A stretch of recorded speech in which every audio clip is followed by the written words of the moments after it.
They didn't really need the 10 Commandments to tell them murder and adultery was wrong, because that was established back when Cain killed Abel and was banished, and when Pharaoh tried to take Abraham's wife. What Romans 7 is talking about is that 10th commandment, thou shalt not lust.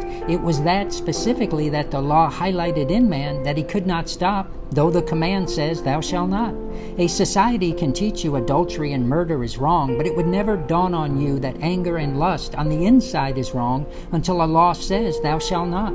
Paul, representing a spiritually dead Jew given the law, says, I was alive without the law once. Not that he was spiritually alive, no, but that, in other words, all was fine with me before the law came. But when the commandment told me not to lust, I wanted to obey, but could not stop. So the commandment came, sin revived, and I died.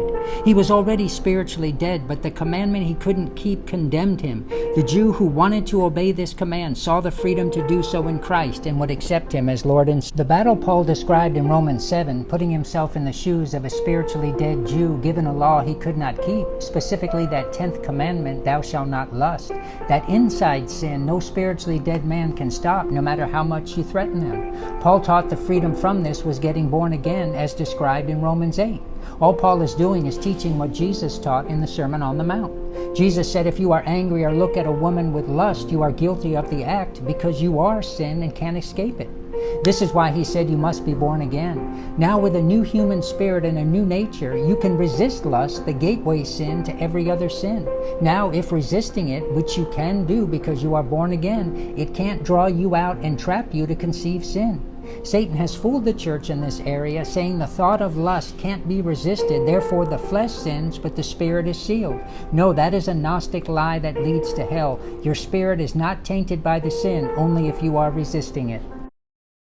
When Paul says, who shall deliver me from this sin in my members, he is speaking from the point of view of a spiritually dead person, in part his own experience before Christ as a Jew under the law.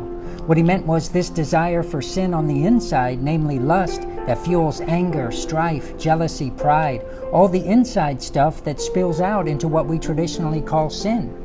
If you are going to stone someone for adultery, you have incentivized them not to do it by making the punishment worse than the desire to do the sin, so technically you can obey that command as a spiritually dead person.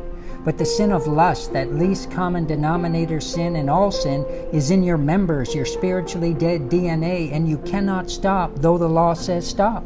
But if you get born again, the inside sin of lust and its byproduct, anger, is not in your spirit members, but is in the natural body only, as long as you are resisting it, because it is through the born again spirit you mortify the deeds of the body.